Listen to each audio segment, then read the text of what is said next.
We hate being right about these things, but a week ago we said be prepared for more attacks on the homeland. Just this week, we have now seen multiple terror threats, some rather horrifying, like, for instance, this Southwest flight that was supposed to land in Nashville. They got diverted to Atlanta because one of the passengers got up and started screaming that he's going to blow up the flight. He's going to blow up the plane. And you can see everybody raising their hands as men in tactical gear come tearing through the airplane and take a man who looks like he's of Middle East descent. I don't really know. He hasn't been identified from the flight.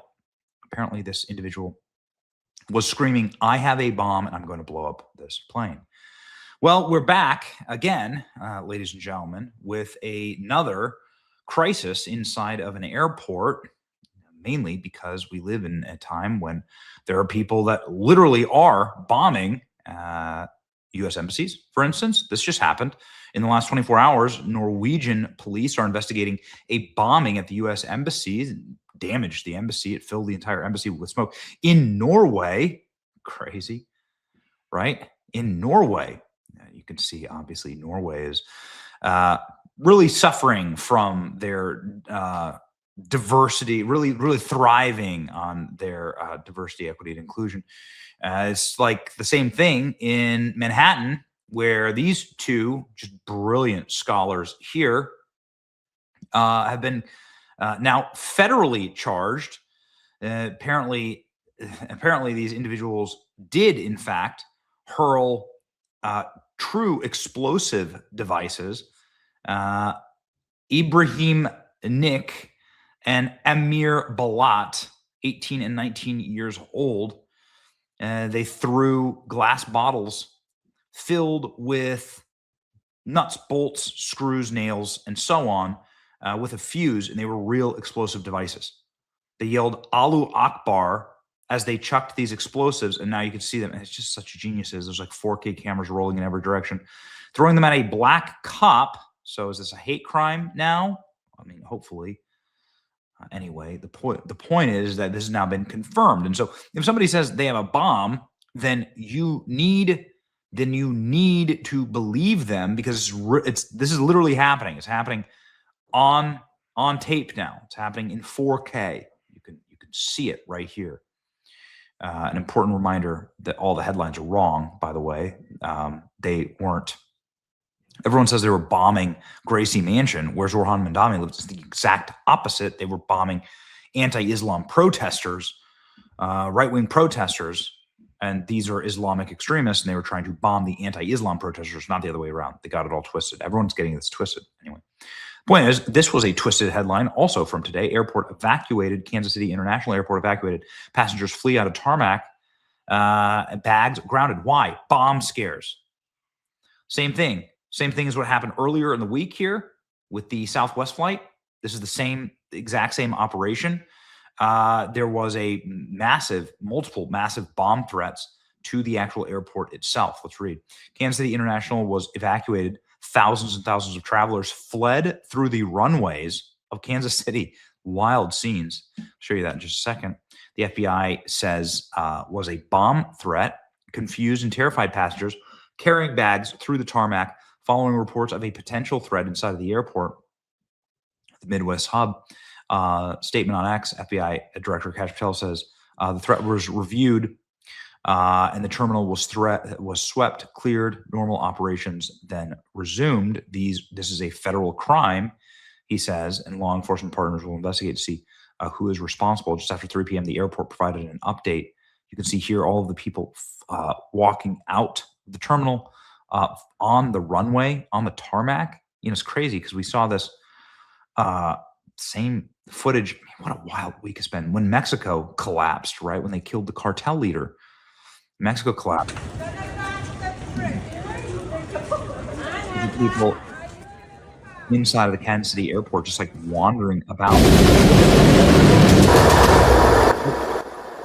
the tarmac, right? Wandering out onto the actual tarmac. Again, I was like, man, it's crazy in Mexico because look at these post-apocalyptic scenes of people running on the airport tarmac. Well, here we are in Kansas City. Man, it's crazy. Yeah. security site here at MCI. That's the airport code for Kansas City. Everybody said that there was a bomb scare. So there's actually 3 bomb threats that were called in at the exact same time. People say they were going to blow up the plane, that there was a bomb in the terminal, and so on. This is what it looked like here in Kansas City. We're leaving the terminal. People are just like, they're telling people to just get out and stand on the tarmac.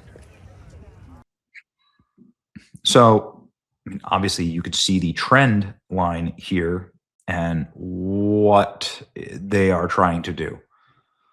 Pair this with the actual terrorist attack in New York, the actual terrorist attack in Texas this past week, leaving 2 Texans dead.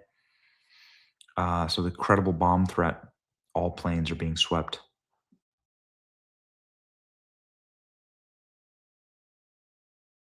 Triggered by a bomb threat, police and bomb sniffing dogs are going through the terminals. You can see this. All flights into and out of the airport have been grounded. I mean, it's incredibly disruptive and like costs, of course, the airlines a lot of money in order to do this, right?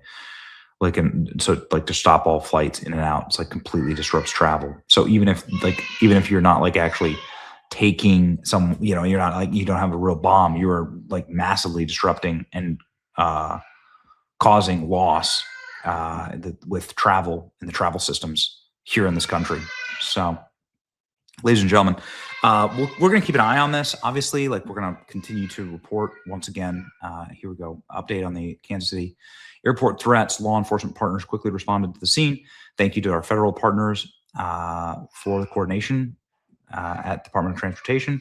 The threat was reviewed, determined not to be credible. Terminal swept, cleared, normal operations. Threats like these are a federal crime. FBI and law enforcement partners will fully investigate and bring justice to those responsible. There you go. Ladies and gentlemen, Secretary Duffy saying the same. All right. I mean, it's like just, again, a time to keep your head on a swivel. It's a time to train. It's a time to like be smart when you're traveling. The new supreme leader of Iran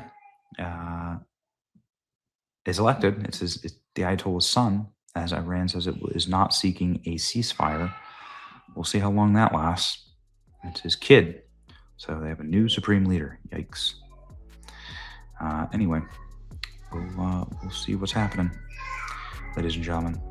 It's crazy. Here we go. Yeah. Stay safe, please. It's your boy Benny. Like, share, and subscribe. See ya.